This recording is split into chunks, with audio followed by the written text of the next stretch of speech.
Welcome to Bad at Goodbyes. Each week on our show, we spotlight species from the IUCN Critically Endangered Red List. These are plants and animals with decreasing populations, some near the edges of extinction. We'll share species research, information, and conservation proposals, and then spend part of the show opening and holding space for contemplation and awe. We'll perform a kind of soundscape of gentleness and reflection and maybe grieving. There is a very low likelihood that any of these species will survive the 21st century. And so perhaps we might acknowledge their passage with a moment of our attention, a recognition of our kinship, and with a commitment to personal and systemic change. Thank you for listening.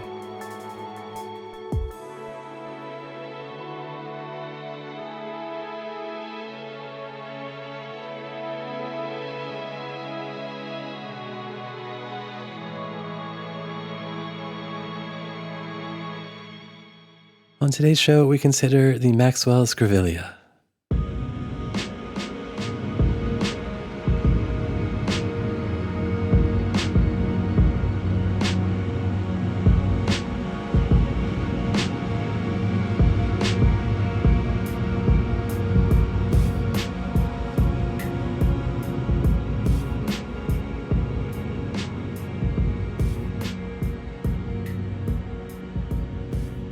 The Maxwell's Grevillea is a critically endangered flowering shrub native to the far southwest of Australia, roughly 25 miles from the southern coast.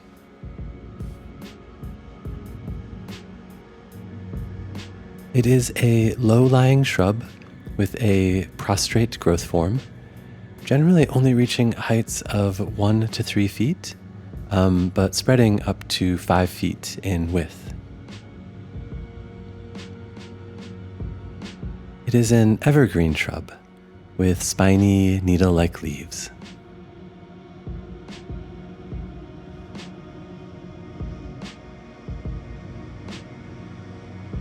Its flowers are strange and beautiful, growing in dense toothbrush inflorescences. So these are flower clusters that grow from the ends of the branches, but just on like one side. So like toothbrush bristles.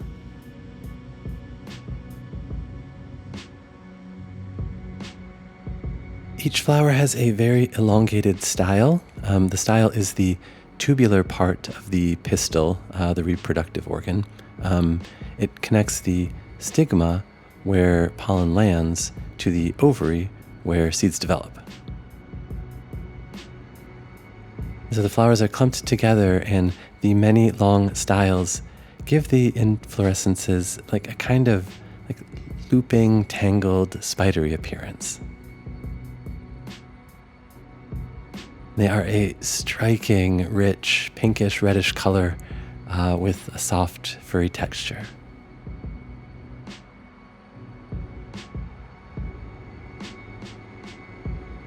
These elongated styles are thought to be an adaptation for pollination.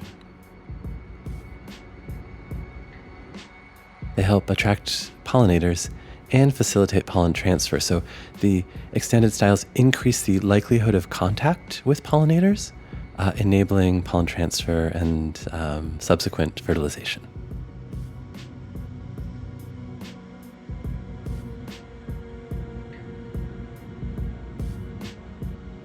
A 2017 study suggests that the Maxwell's Grevillea is likely pollinated by birds, particularly honeyeaters attracted to the flower's nectar. But mammals may also play a role in pollen dispersal and transfer.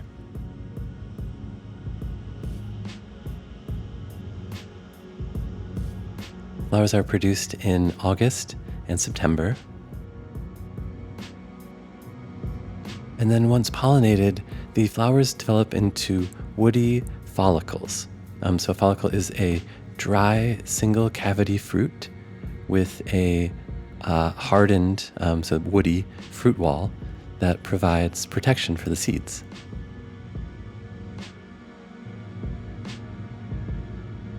Maxwell's Grevillea is an obligate seeder, so that means that seed release is fire adapted.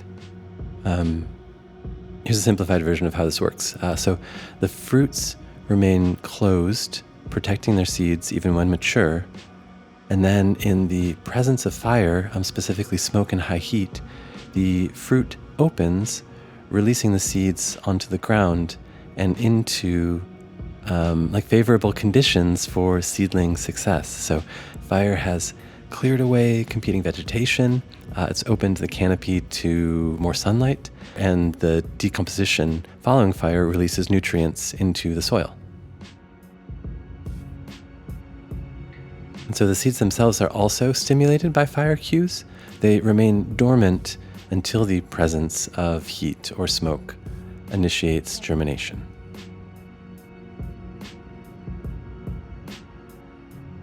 Maxwell's Grevillea has a relatively long juvenile period, and so growth from new seedling to reproductive flowering can take as long as 4 years.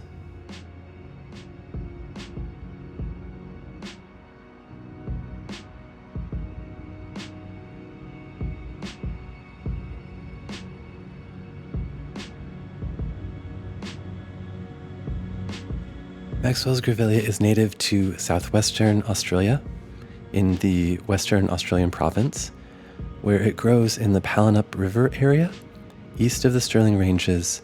This is like roughly 200 miles southeast of Perth and like 25 miles from the Southern Ocean, the southern coast of the Australian continent. It grows on hilltops, near rocky outcrops, near the Pallinup River, in shallow, loamy soil over granite.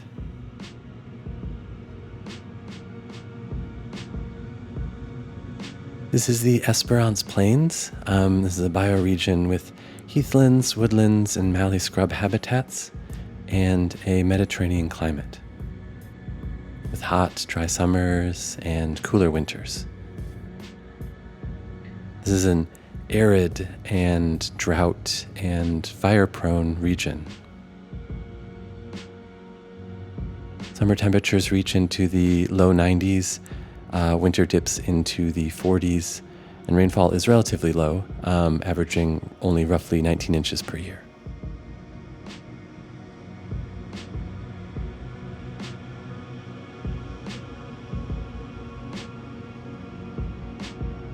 The Maxwell's Grevillea shares its habitat with western whipbird, wedge-tailed eagle, mealy-gum, honeybush, common netbush, rock sheoak, honeypot, deandra, brown falcon, legless lizard, willow myrtle, western gray kangaroo, blue tinsel lily, motorbike frog, red-capped parrot, spiny anteater, bitter pea, broom honey myrtle, honey possum, southwestern carpet python, bobtail skink, white myrtle, nodding blue lily, and many, many more.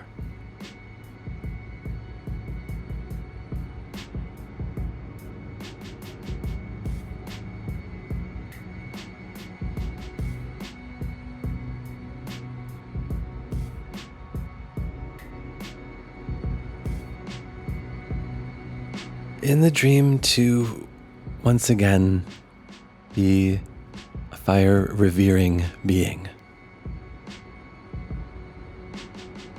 With my species, it often seems to go like this. Awe and fire are bent into subjugation, and the subjugation is obscured, and over time, all is forgotten. A wolf is feared, then tamed, then bred and bred, until there is no wolf in little Macaroni's whimper, And I love her sweet loyalty, but remember no awe for her animal heart. Fire was harnessed, flint, match, lighter, compressed into the engines of our vehicles, invisible, perhaps even seeming impotent.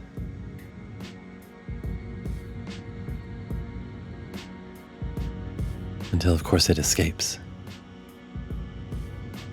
claiming California forests, an apartment in the Bronx.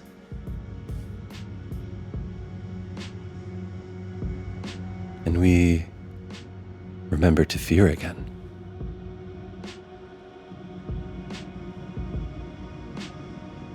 In the dream, I want to keep it all present. See the wolf inside the dog, the fire inside the engine,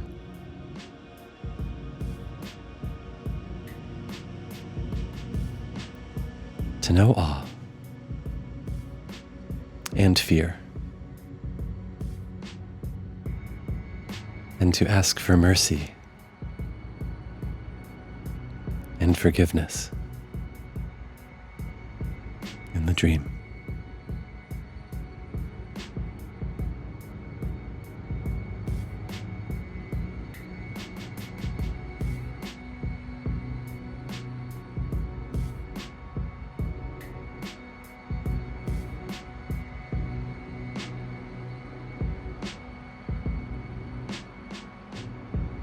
The primary current threat to Maxwell's Grevillea is habitat degradation from human-introduced weed invasion.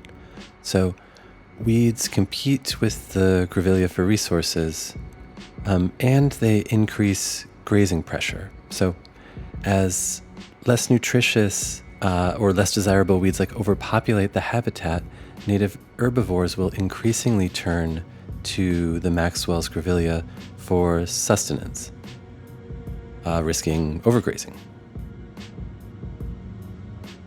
These abundant weed populations also increase fire hazard due to their easy ignition.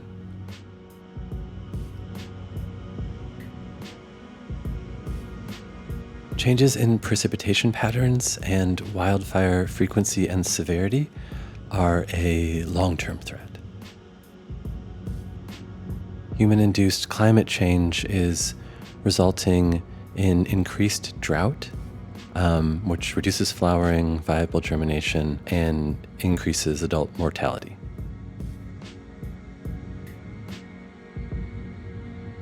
And because Maxwell's Grevillea seeds are fire-released, infrequent fire suppresses germination, and too frequent fire does not allow seedlings to reach reproductive maturity. And so shifts in the frequency of wildfire are already having an effect in the Grevillea's habitat, and scientists forecast that to be an increasing risk.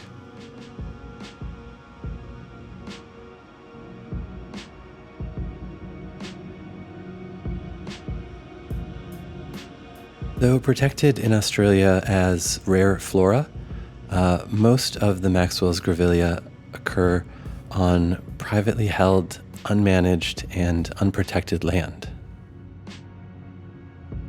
That said, 5 populations, even on this private land, have been fenced to keep out grazing livestock.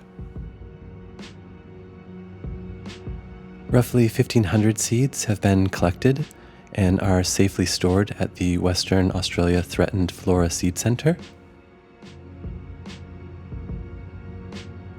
And the Australian Botanic Garden and Parks Authority have over 30 individuals growing in off-site cultivation. Nevertheless, the Maxwell's Grevillea has been considered critically endangered on the IUCN Red List since 2020, and their population is currently in decline.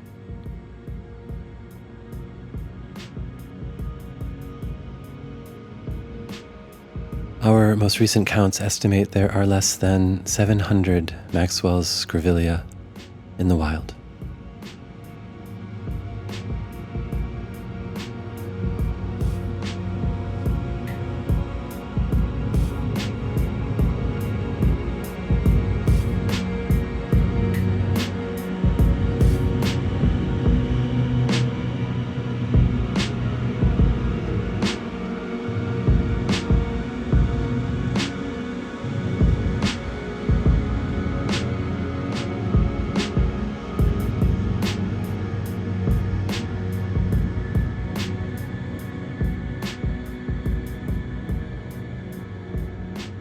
Information for today's show about the Maxwell's Grevillea was compiled from the Department of Conservation and Land Management, Western Australian Threatened Species and Communities Unit Interim Recovery Plan, from the IUCN, from the Journal of the Royal Society of Western Australia, Volume 90, from the Western Australia Department of Conservation and Land Management, from Biological Conservation, Volume 236, and from Wikipedia.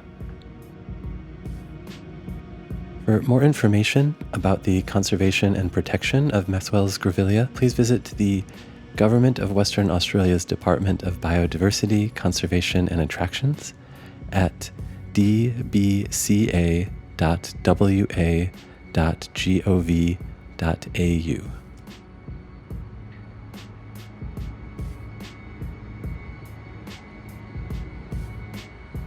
And so I would like to now perform some music in hopes of holding space in contemplation of the other lives with whom we share our fragile earth.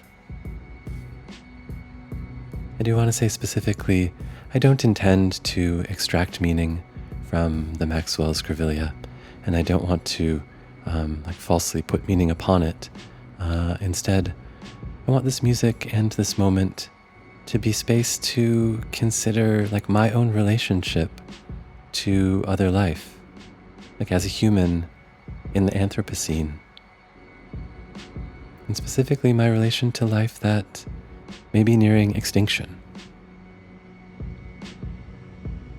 And so I will sit in this space of sound and awe and contemplation, and I warmly invite you to join me.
I honor the life force of the Maxwell's Grevillea.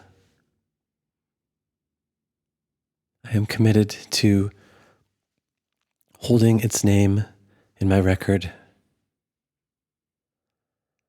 I am grateful to have shared time on our planet with this being.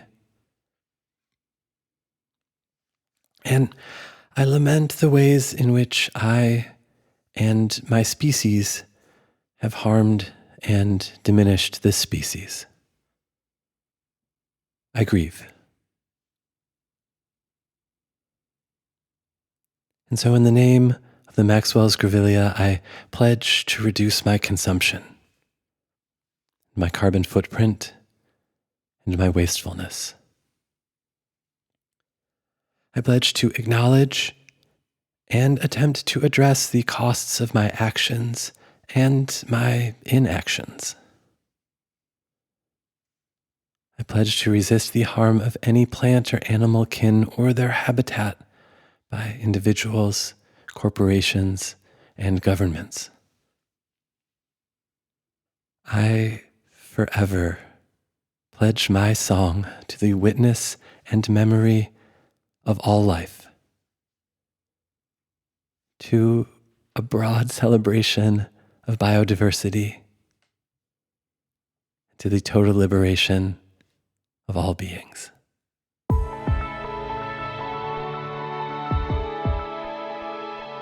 This has been Bad at Goodbyes. Thank you for listening. Until next time, let's take care of each other and all of our kin. Goodbye.